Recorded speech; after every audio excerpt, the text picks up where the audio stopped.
Can you leave? My sister's coming home to give birth. My husband Travis wanted to kick me out of our home because his sister, Angelina, was coming back to her family home to give birth at a nearby hospital. That's absurd, I argued, not buying into his unreasonable request, but he wouldn't listen and eventually threatened me with divorce. Feeling utterly disheartened by his attitude of cutting me off entirely, I agreed to the divorce and left the house. But even after our separation, Travis kept sabotaging my life. Little did he know. Karma was about to catch up with him. Hi, I'm Sherry, 34 years old. I was working as a nurse at a hospital, completely absorbed in my daily routine. I met Travis, who works in pharmaceutical sales. When he came by my workplace, our relationship blossomed from there, and a year later we tied the knot. But just as we got married, his parents, who were running a factory from their home, decided to shut it down. His parents were elderly, and for the past few years, it had just been his mom, Melissa, and him trying to keep the business afloat. But due to the economic downturn, they decided to close shop. Travis, however, felt a sense of duty and decided to take over. I tried to dissuade him, saying a job in pharma sales was more stable than running a failing factory. But Travis is stubborn. Once he makes up his mind, there's no changing it. So we ended up moving in with his parents almost immediately after getting married. At that point, Travis felt motivated to turn things around, and so he decided to renovate the old family home and factory. The construction started in no time. Wow, it's really coming along. I'm so glad we decided to add this terrace. We can have barbecues in the summer. I can't wait. Initially, I was skeptical, but his enthusiasm was infectious. Once the New Year's celebrations were over, our new home was ready, and our life with his parents began. Here's to a good life together from today. Thank you. I'm really happy we could make this work. I know Travis can be a handful.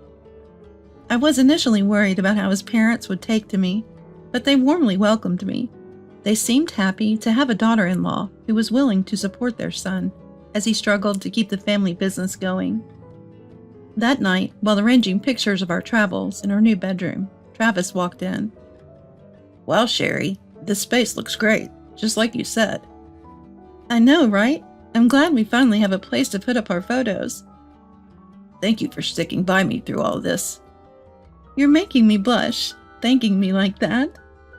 Don't worry, I'll make the factory successful and give you an easy life. Don't push yourself too hard, but I'm excited. I felt genuinely grateful for respecting my husband's ambition to build a brighter future. However, 2 months later, Melissa received a message from Angelina. It read, I want to go back home and give birth at a family hospital near our home. I'll be back the week after next. Upon hearing this, Travis was overjoyed, raising both arms. We have to vacate our bedroom for her. We don't have any spare rooms. What? I don't like that idea. Why not? It's for my pregnant sister. I can sleep in the study, so it's no problem. What about me? Well, you can sleep in the kitchen or the hallway, I guess. That's ridiculous. Let's clear out the corner room on the second floor for Angelina. That room is cramped and full of clutter. How about you sleep there instead? I've made up my mind, right, Mom? If Travis says so, let's do it that way. I object. I'm fine with Angelina coming, but I don't want to give up our bedroom. I was upset that my husband would dismiss my feelings to accommodate Angelina and that Melissa readily agreed with him. Stop being selfish. This is my house. Please, bear with it for a little while.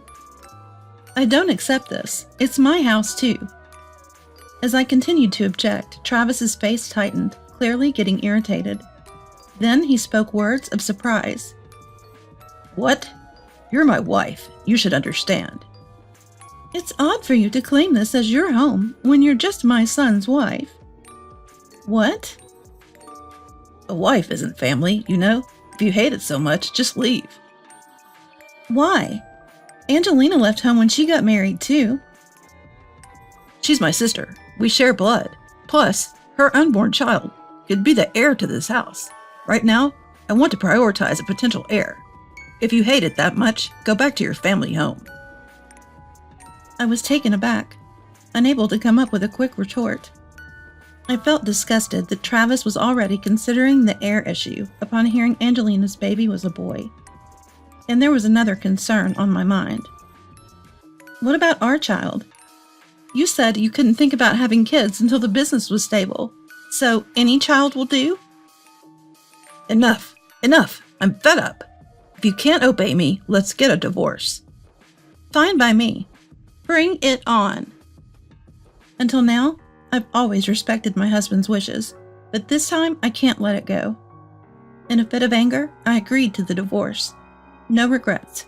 I'm convinced I can't go on with this man. My husband, unable to contain his anger, stormed off somewhere. I seized the opportunity to pack my bags and leave. As I was about to go, my husband reappeared with the divorce papers in hand. Here's what you wanted. Now sign it, quick.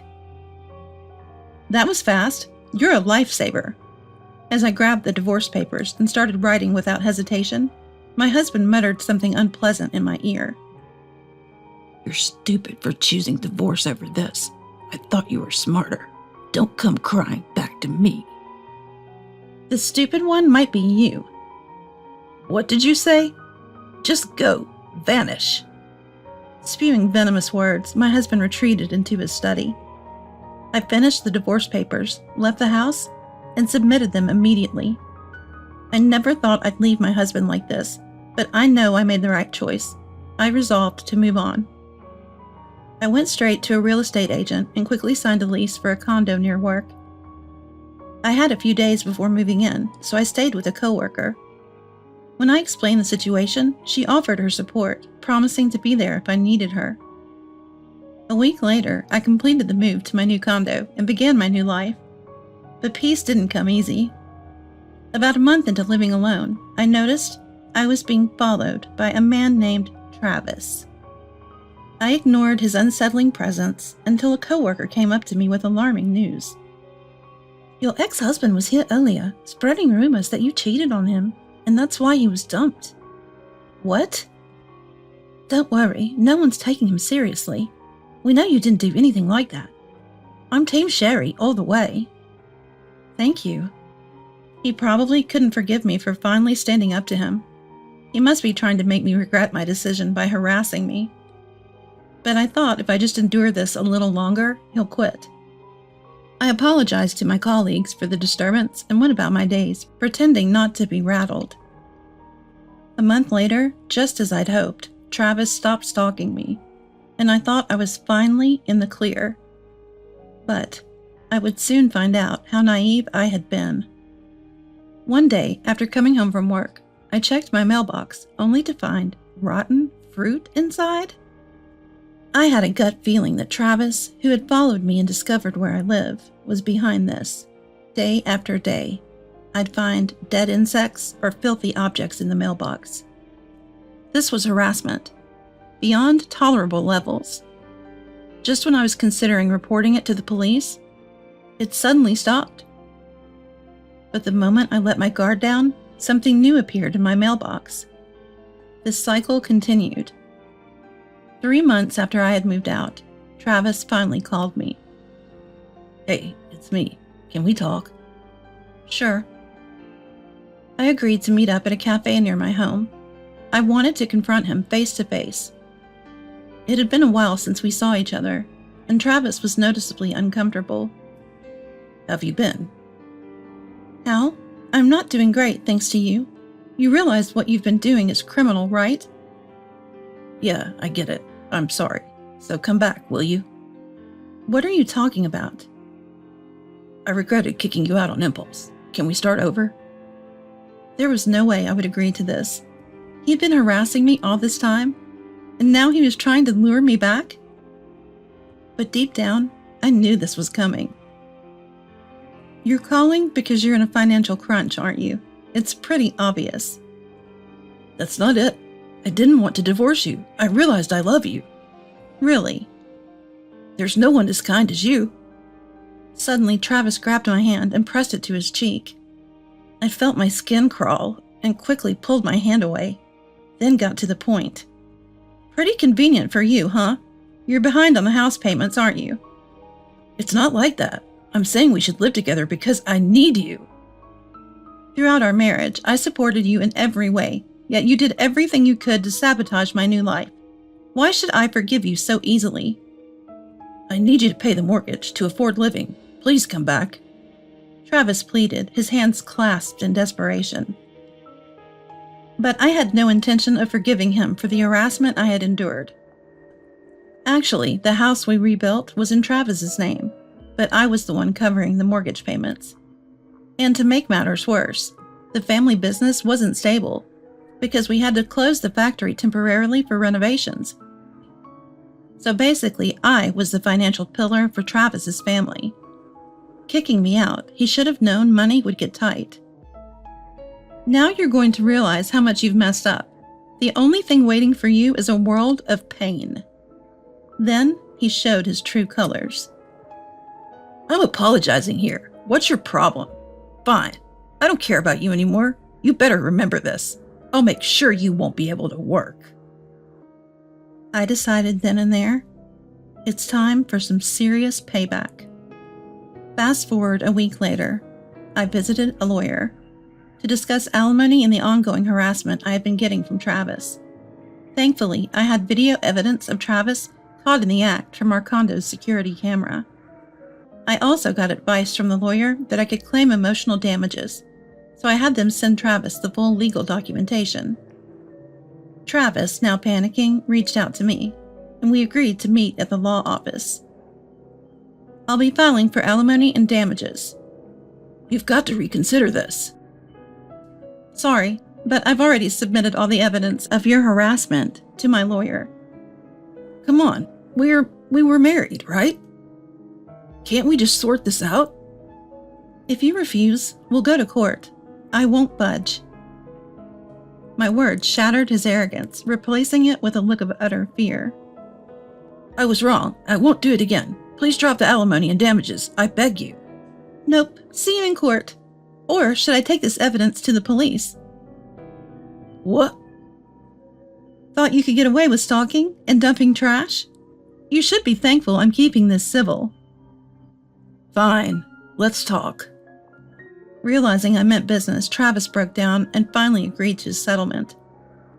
In the end, he had to pay $10,000 in alimony and $30,000 in damages. He looked like a ghost. The reason I didn't go to the police was simple. His misery was just beginning. His family defaulted on the mortgage payments, ignored the warnings, and their new home was eventually auctioned off. They both lost their home and their business in one go. Who'd have thought? Travis and his parents had a massive fight. If only they had listened to me and shut down the factory, or even stood by me over the whole Angelina issue, none of this would have happened. Now Travis's family is scattered. His parents rented a tiny rundown house in the countryside with their meager savings and live in poverty. Travis tried to make a fresh start by finding a live-in job, but Angelina stopped him. I have nowhere else to go, so take me with you. Turns out, Angelina was divorced too, because she got swindled in a shady business deal and racked up debt. Learning about the truth, Travis had a big fight with Angelina. He later texted me saying, "So help me out here." But of course, I ignored him. It seems that despite their fights, Travis couldn't abandon his sister, who had just had a newborn, and he ended up paying off Angelina's debt himself. Friends who've seen Travis told me he's now working all hours, looking like a shadow of his former self. I felt no sympathy for him. As for me, I've remarried a man from my workplace and finally found a peaceful life. He truly cherishes me, and because he's a well-planned individual, I feel secure in our life together.